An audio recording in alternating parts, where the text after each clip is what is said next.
다 같이 묵상 기도드림으로 주일 오후 예배를 하나님께 올려드리겠습니다.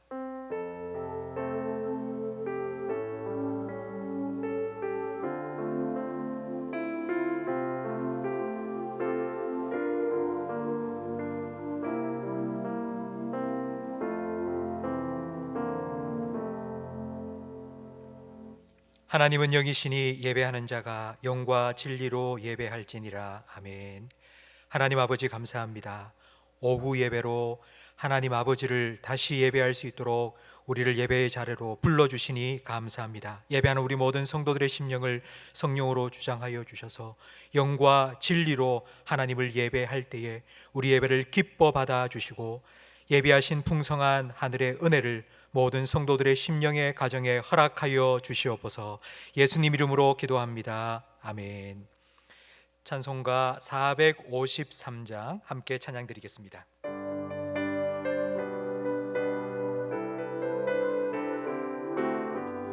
예수도 알기 원하네. 크고도 넓은 은혜와 대속해 주신 사랑을 간절히 알기 원하네. 내 평생의 소원, 내 평생의 소원, 대속해 주신 사랑을 간절히 알기 원하네. 성령이 스승되셔서 진리를 가르치시고 거룩한 뜻을 깨달아 예수를 알게 하소서. 내 평생의 소원, 내 평생의 소원, 대속해 주신 사랑을 간절히 알기 원하네. 성령의 감화 받아서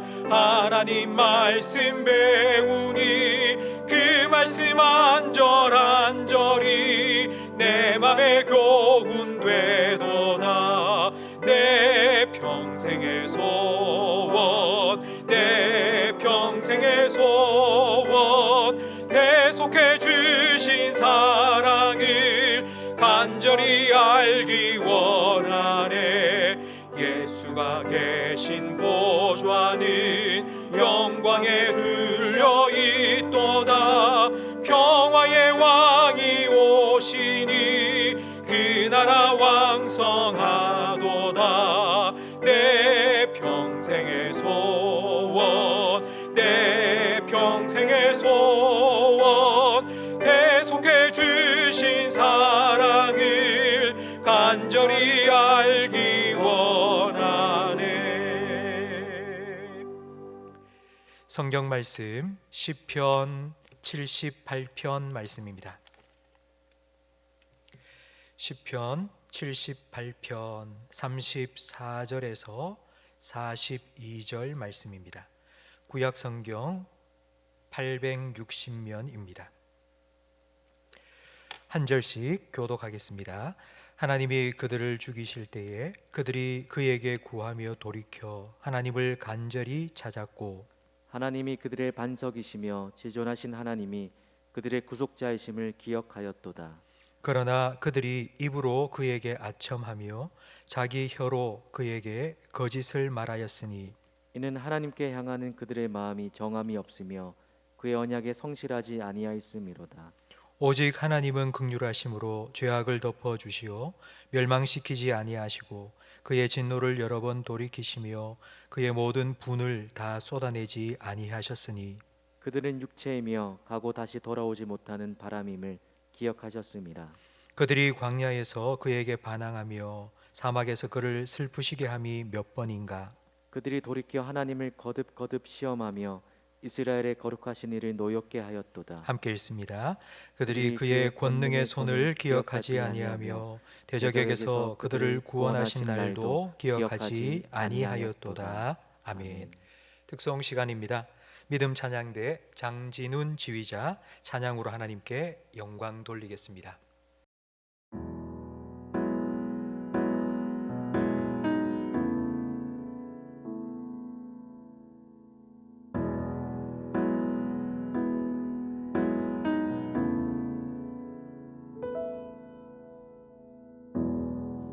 따스한 성령님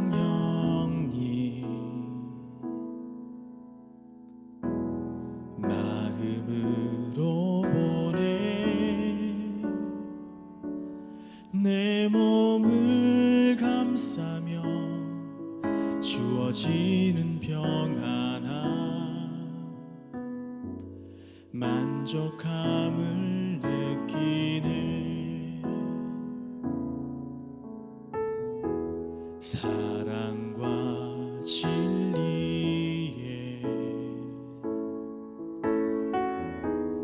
한 줄기 빛 보내 내 몸을 감싸며 주어지는 평안함 그 사랑을 느끼네 부르신 곳에서 나는 예배하네 어떤 상황에도 나는 예배하네 부르신 곳에서 나는 예배하네 어떤 상황에도 나는 예배하네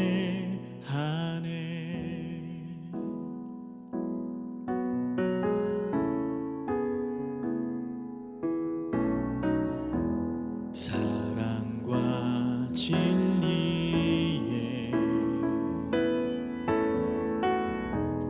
한 줄기 빛 보내 내 몸을 감싸며 주어지는 평안함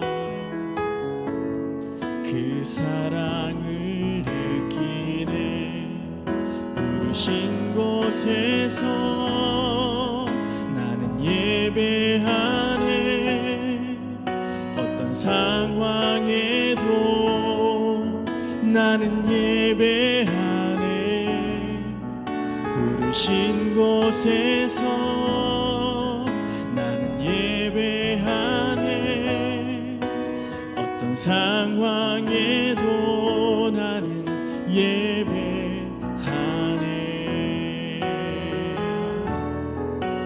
내가 걸어갈 때 길이 되고 살아갈 때 삶이 되는 그곳에서 예배하네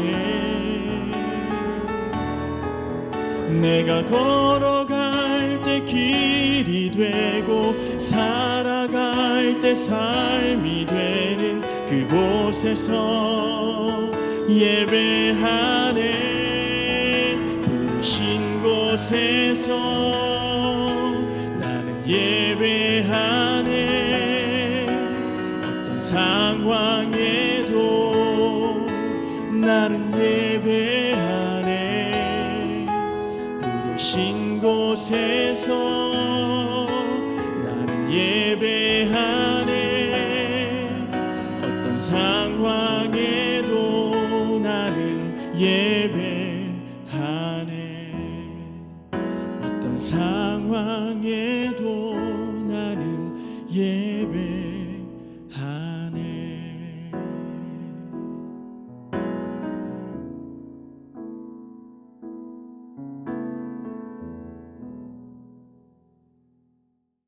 은혜로운 찬양 감사드립니다. 오후 예배 시간에 찬양과 간증으로 하나님 주신 은혜를 함께 나누기 원하시는 성도님이 있으시면 우리 교구 교육자들에게 연락해 주시기 바랍니다. 노벨 문학상을 수상한 칠레의 시인 네루다와 시골 우편 배달부의 우정을 그린 영화 일 포스티노라는 영화가 있습니다. 그 영화의 한 장면을 소개해 드리겠습니다. 우편 배달부 마리오가 시인 네루다에게 시가 무엇이냐고 물었습니다. 그때 네루다는 이렇게 말합니다. 시는 말로 설명할 수 없다네. 시를 말로 설명하면 진부해지고 마라. 시를 이해하는 가장 좋은 방법은 시의 상황을 직접 경험해 보며 느끼는 것 뿐이라네. 시는 문장으로 풀어서 설명하지 않고 단어 하나하나에 압축하여 표현합니다. 왜냐하면 시를 읽는 사람이 그 단어 하나를 생각하고 단어에 담겨 있는 뜻을 풀어서 느끼도록 하기 위함입니다. 오늘 우리가 함께 읽은 시편 78편은 아삽이 쓴 시인데 특별히 아삽의 마스길이라고 기록되어 있습니다.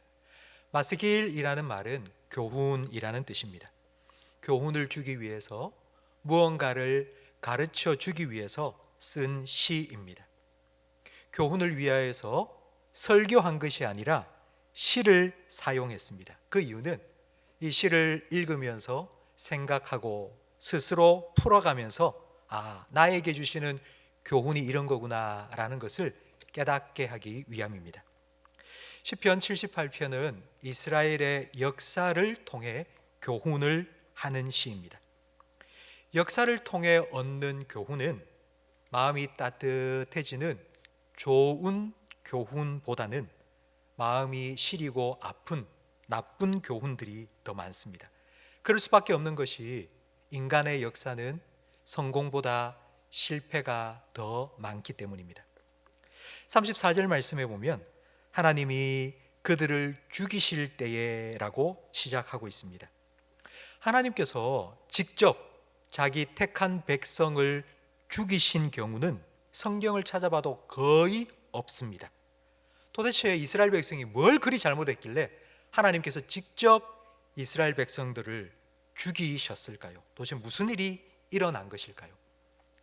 시편 78편 18절과 19절 말씀에 어떤 일이 일어났는지를 우리에게 가르쳐주고 있습니다. 함께 읽겠습니다. 그들이 그들의 탐욕대로 음식을 구하여 그들의 심중에 하나님을 시험하였으며 그뿐 아니라 하나님을 대적하여 말하기를 하나님이 광야에서 식탁을 베풀 수 있으랴. 출애굽 후 광야로 들어섰습니다. 먹을 것이 없습니다. 그래서 이스라엘 백성은 애굽에서 여기까지 끌어내 우리를 죽인다고 원망했습니다. 모세는 하나님께서 그럴 리 없다. 너희를 구원해내신 하나님께서 너희를 먹이실 거다라고 말했습니다. 그러나 그들은 불신했습니다. 그리고 이렇게 말했습니다. 하나님이 광야에서 식탁을 베풀 수 있다고? 아니, 없어. 하나님 그렇게 못해. 하나님께서는 그날 밤에 만나와 메추라기를 비처럼 그들에게 주셨습니다. 신명기 11장에 그 상황이 자세히 기록되어 있는데 우리 신명기 11장 32절 말씀을 함께 화면을 보면서 읽어보겠습니다. 백성이 일어나 그날 종일 종야와 그 이튿날 종일토록 메추라기를 모으니 적게 모은 자도 10호멜이라. 그들이 자기들을 위하여 진영 사명에 펴 두었더라. 고기가 아직 이 사이에 있어 씹히기 전에 여호와께서 백성에게 대하여 진노하사 심히 큰 재앙으로 치셨으므로 그곳 이름을 기브롯 핫다와라 불렀으니 욕심을 낸 백성을 거기 장사함이었더라. 아멘. 오늘 본문에 34절과 35절에 바로 그 상황에 이스라엘 백성이 어떻게 했는지 기록되어 있습니다. 우리 34절, 35절도 다시 한번 읽어보겠습니다. 하나님이 그들을 죽이실 때에 그들이 그에게 구하며 돌이켜 하나님을 간절히 찾았고 하나님이 그들의 반석이시며 지존하신 하나님이 그들의 구속자이심을 기억하였도다. 아멘. 하나님이 그들을 죽이실 때에 그들이 하나님께 구하였습니다. 하나님을 간절히 찾았습니다. 하나님 살려주세요. 이번 한 번만 봐주세요. 하나님이 우리의 반석이십니다. 하나님이 우리의 구원자가 맞습니다. 라고 다시 하나님을 기억했습니다. 물론 살아가면서 우리는 불평도 하고 원망도 할 수 있습니다. 하나님께서는 그걸 이해하시고 그들에게 만나와 메추라기를 내려주셨습니다. 하나님께서 그렇게 먹을 것을 주셨다면 이건 누가 주셨는지 기억하고 감사해야죠. 그러나 이스라엘 백성은 한마디도 하나님께 감사하지 않고 하루 종일 그리고 한밤중에도 그리고 그 다음 날까지 자기의 주머니와 바구니를 채우기 위하여서 바쁘게 매출하기를 긁어 모았습니다. 그런 이스라엘 백성을 하나님께서 치셨습니다. 그제서야 이스라엘 백성이 어떻게 하면 더 많이 모을까 생각하다가 고개를 들고 하나님을 찾기 시작했습니다. 그리고 그제서야 하나님, 이거 하나님이 주신 거네요 라고 기억했습니다. 여기까지 좋습니다. 누구나 실수할 수 있습니다. 힘든 상황을 만나면 불평할 수도 있고 원망할 수 있습니다. 그걸 깨닫고 회개하면 됩니다. 친구와 관계가 나빠져서 싸울 수 있습니다. 그러나 싸우고 나면 더 친해집니다. 밑바닥까지 다 드러내서 다 보여주고 나면 허물이 없어지고 더 이해해 줄 수 있고 더 가까워집니다. 부부싸움도 그렇습니다.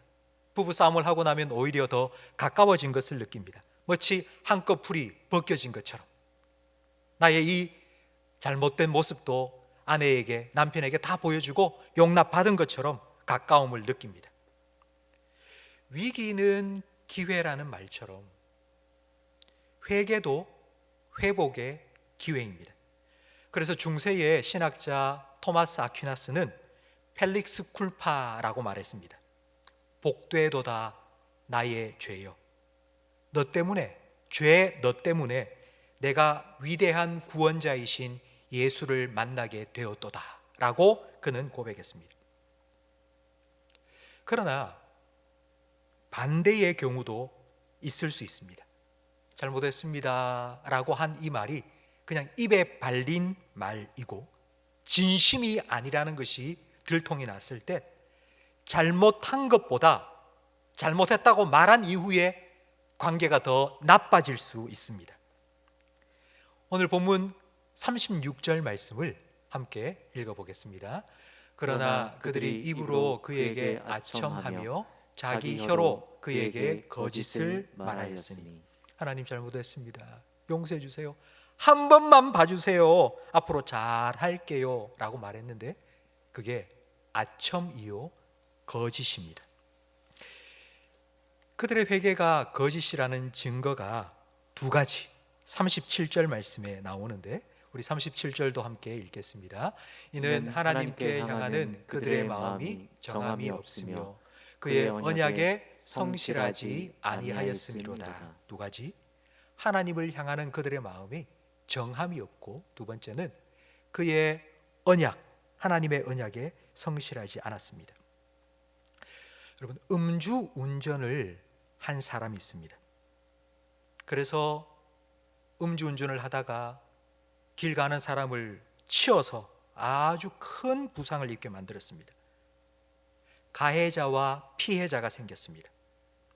가해자는 피해자에게 사과해야 합니다. 그런데 그 사과는 누구를 위한 것입니까? 피해자에게 사과를 하는 것입니다. 내가 한 행동 때문에, 내가 술 먹고 운전대를 잡으면 안 되는데 내가 한 이 죄 때문에 당신이 이렇게 큰 상처를 입었군요. 당신 가족들은 얼마나 마음 아파할까요? 그들의 아픔을 공감하고 이해하면서 잘못을 인정하고 얼마가 되었든지 간에 그 피해를 보상해 주겠다는 것, 바로 그것이 잘못에 대한 사과입니다. 그런데 거의 많은 사람들은 이렇게 하지 않습니다.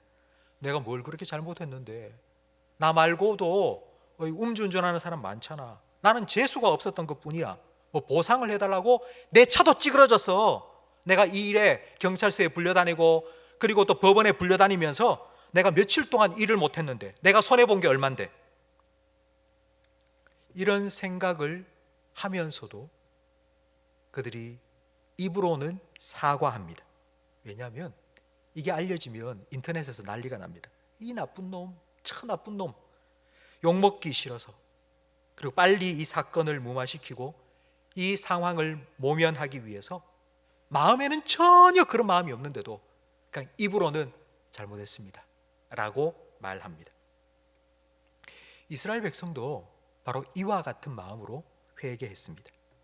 하나님이 얼마나 실망하셨을까?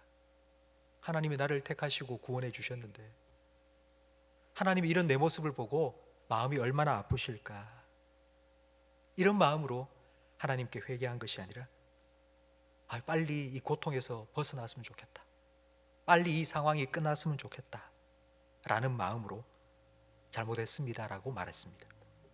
그리고 그의 언약에 성실하지 않았습니다. 다시 이런 일이 없게 하겠습니다, 다시는 잘못하지 않겠습니다 약속했지만 금방 잊어버리고 다시 원상태로 돌아갔습니다. 바뀐 게 아무것도 없고 변한 게 아무것도 없습니다. 그리고 우리 사람이 봐도 저거 가식적이다, 저거 진심이 아니다, 저거 흘리는 눈물, 저거 악어의 눈물이다 우리가 알 수 있는데, 중심을 꿰뚫어 보시는 하나님 보시기에는 어떠했겠습니까? 이렇게 거짓 회개하는 이스라엘 백성을 하나님께서 어떻게 하셨을까요? 38절 말씀을 우리 함께 읽어보겠습니다. 오직 하나님은 긍휼하심으로 죄악을 덮어주시어 멸망시키지 아니하시고 그의 진노를 여러 번 돌이키시며 그의 모든 분을 다 쏟아내지 아니하셨으니 아멘. 죄악을 덮어주셨고 진노를 돌이키셨고 분노를 다 쏟아내지 않으셨습니다. 한마디로 말하면 하나님께서는 쏘아주셨습니다. 이렇게 하신 이유는 하나님이 긍휼하시기 때문입니다. 긍휼이라는 말은 아버지와 어머니가 자기 자식을 대하는 마음입니다. 부모가 어린 자녀를 대하는 마음, 그것이 긍휼입니다. 거짓 회개를 하는 줄 알면서도 하나님께서 덮어주시고 용서해 주신 이유, 긍휼을 베풀어 주신 이유, 그 이유가 39절 말씀에 나오는데 우리 39절도 함께 읽겠습니다. 그들은 육체이며 가고 다시 돌아오지 못하는 바람임을 기억하셨습니다. 아멘. 하나님은 우리가 육체이고 갔다가 다시 돌아오지 못하는 바람 같은 인생임을 기억하십니다. 출애굽한 지 10년이 지났고 구원받은 지 20년이 지났고 예수 믿은 지 30년이 지났고 신앙생활한 지 40년이 지났으니 이제 네가 내가 어떤 하나님인지 좀 알겠지. 그러니 나를 더 믿고 의지하며 살아라, 이렇게 기대하시기도 합니다. 그러나 동시에 하나님은 기억하십니다. 우리가 신앙생활을 50년, 70년 했다 할지라도 우리가 흙일 뿐임을 하나님은 기억하십니다. 하나님이 손을 놓으시면 바람같이 사라져버리는 그런 연약한 존재임을 하나님은 기억하십니다. 지난주 아주 연세가 많으신 성도님 전화를 받았습니다. 그 성도님께서 이렇게 말씀하십니다. 목사님, 제가 평생을 신앙생활을 했는데도 아직도 기도도 잘 하지 못하고 너무 부족한 게 많습니다. 제가 이렇게 말씀드렸습니다. 심령이 가난한 자에게 예수님께서는 천국의 복을 주신다고 말씀하셨습니다. 부족하니까 하나님께서 더 큰 은혜를 주실 겁니다 라고 말씀드렸습니다. 하나님은 우리의 부족함과 연약함을 기억하십니다. 그래서 변함없는 은혜를 우리에게 베풀어 주시고 한결같이 사랑하시고 끊임없이 용서해 주십니다. 그래서 우리가 지금 이렇게 살아 있습니다. 우리가 진심으로 죄를 뉘우쳤기 때문에, 우리가 철저하게 회개했기 때문에? 아니요, 그렇지 않습니다. 하나님이 우리를 기억해 주시고 우리에게 하신 언약을 하나님께서 기억하셔서 참고 기다리고 용서하시고 또다시 은혜를 베풀어 주시기 때문에 우리는 지금 이렇게 살아있고 앞으로도 살아갈 수 있습니다. 아삽이 시편 78편을 통해서 우리에게 주는 그 교훈이 이제 마지막 40절부터 42절 말씀에 기록되어 있습니다.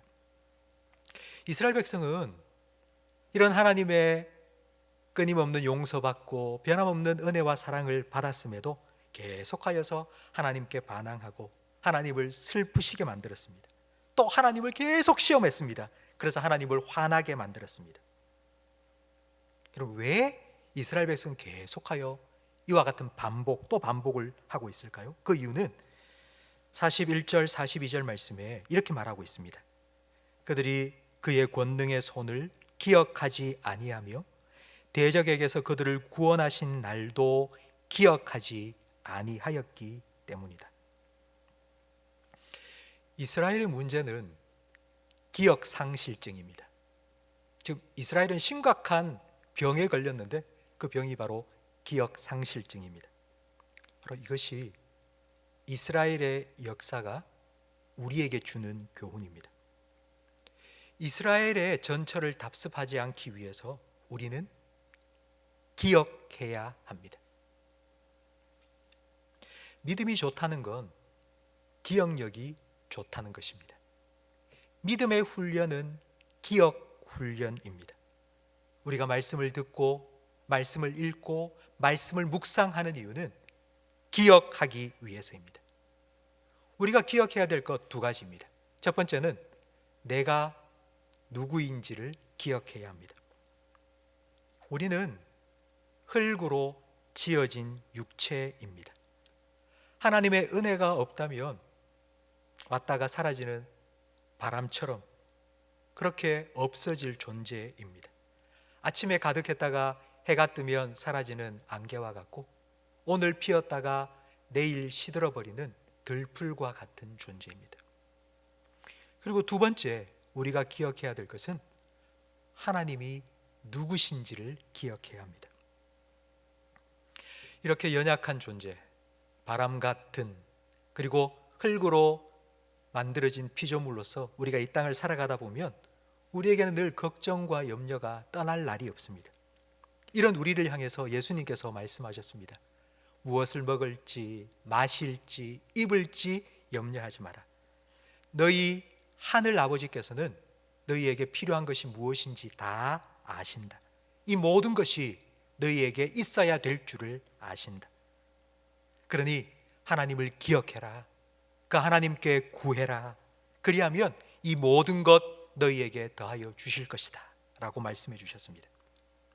우리가 이 예수님의 말씀을 읽고 들을 때는 아멘 하지만 그러나 실제 세상을 나아가 살아갈 때에 우리의 믿음이 흔들릴 때가 있습니다. 이스라엘 백성처럼 욕심에 내 주머니를 채우기 위하여서 하나님을 기억하지 못할 때도 많이 있고 남들과 비교하면서 왜 나는 이것밖에 안 됩니까? 원망, 불평할 때도 있습니다. 우리는 너무 연약하기 때문에 하나님을 슬프시게 만들고 하나님을 화나시게 만들 때가 있습니다. 그때마다 우리가 육체임을 아시고 우리가 바람과 같은 존재임을 아시고 긍휼을 베풀어 주시며 우리의 죄과를 그 죄값대로 갚지 아니하시고 용서해 주시는 하나님의 은혜와 사랑을 우리는 기억해야 합니다. 내가 누구인지 그리고 하나님이 누구신지를 동시에 기억하게 해주는 증표가 있습니다. 바로 십자가입니다. 나를 위해 독생자 예수님을 내어주신 그 십자가를 보면 그 방법 외에는 나를 구원하실 수 있는 다른 방법이 없음을 알고 내가 얼마나 끔찍한 죄인인지를 우리는 다시 기억할 수 있습니다. 자기 아들을 내어주시기까지 하나님은 이렇게 나를 사랑하시는구나. 그 하나님의 사랑을 다시 기억할 수 있습니다. 성도 여러분, 여러분이 잘 될 때도 그리고 잘 되지 않을 때도 성공할 때도 실패할 때도 여러분 그 어느 순간에도 여러분 십자가 앞에 서시기 바랍니다. 그 십자가 앞에서 내가 누구인지 그리고 하나님이 누구신지를 기억하십시오.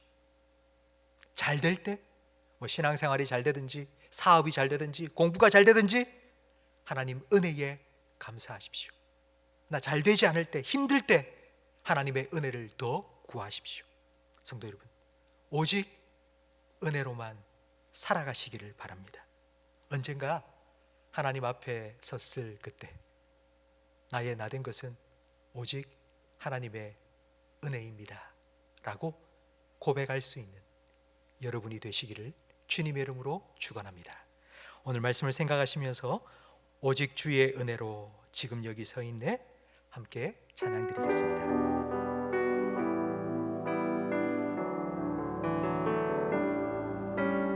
오직 주의 은혜로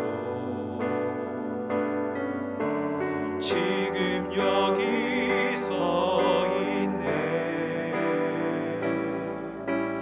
한없는 경배 한없는 찬양 내 영혼 예배 드리네.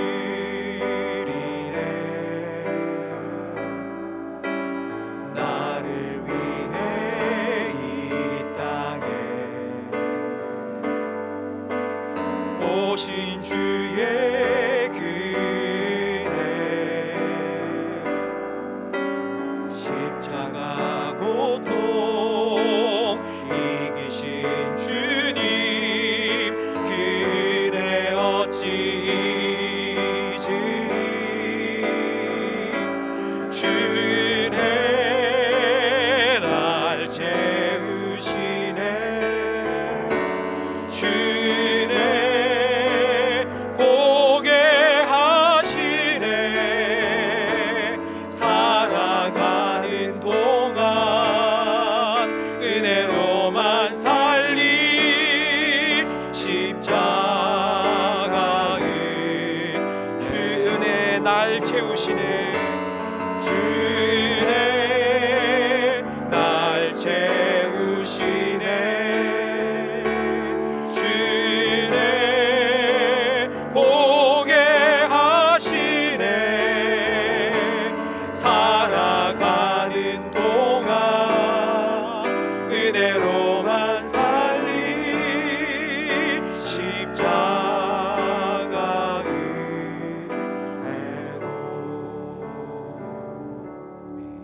기도하겠습니다. 하나님 아버지 감사합니다. 우리에게 하나님 말씀인 성경을 주시고 성경에 기록된 이스라엘 백성을 통하여서 우리의 모습을 돌아보게 해주시니 감사합니다. 우리가 육체뿐이요 쉬 사라지는 바람 같을 뿐임을 아시고 우리를 긍휼히 여겨주시는 하나님 아버지, 광야의 이스라엘 백성처럼 하나님을 믿는다 하면서도 눈앞의 문제들 때문에 원망하고 다른 사람들과 비교하며 불평하는 우리의 죄악을 덮어주시고 진노를 거두어 주셔서 감사합니다. 우리를 날마다 십자가 앞으로 인도하여 주시고 십자가 앞에 세워 주시옵소서. 그 십자가 앞에서 내가 어떠한 존재인지를 알게 하시고 그런 나를 그래도 사랑하시는 하나님이 내 아버지 되심을 기억하게 해 주시옵소서. 오늘도 우리가 누리는 모든 것들이 우리의 의로움 때문이 아니라 하나님 베푸시는 긍휼과 자비, 은혜와 사랑 때문임을 기억하고 늘 감사하며 살아가게 해 주시옵소서. 하나님 아버지의 마음을 깨닫게 하시기 위하여서 우리에게 성령님 보내어 주시니 감사합니다. 성령님, 우리 영혼에 하나님 사랑을 폭포수와 같이 부어 주시옵소서. 그 사랑에 강권되게 하시고 그 사랑에 감동하여 살아가게 해 주시옵소서. 간절히 바라오니 우리의 삶이 하나님의 슬픔이 아니라 하나님의 기쁨이 되게 해 주시옵소서. 그런 삶으로 우리를 인도하여 주시옵소서. 예수님 이름으로 기도합니다. 아멘. 우리 구주 예수 그리스도의 은혜와 우리 아버지 하나님의 사랑과 성령 하나님의 교통하심이 십자가 앞에서 내가 누구이고 하나님이 누구신지를 기억하고 오직 하나님의 은혜를 구하고 그 은혜를 힘입어 하나님의 기쁨으로 살아가기를 소망하며 다짐하는 모든 성도들 위해 영원토록 함께 있을지어다. 아멘.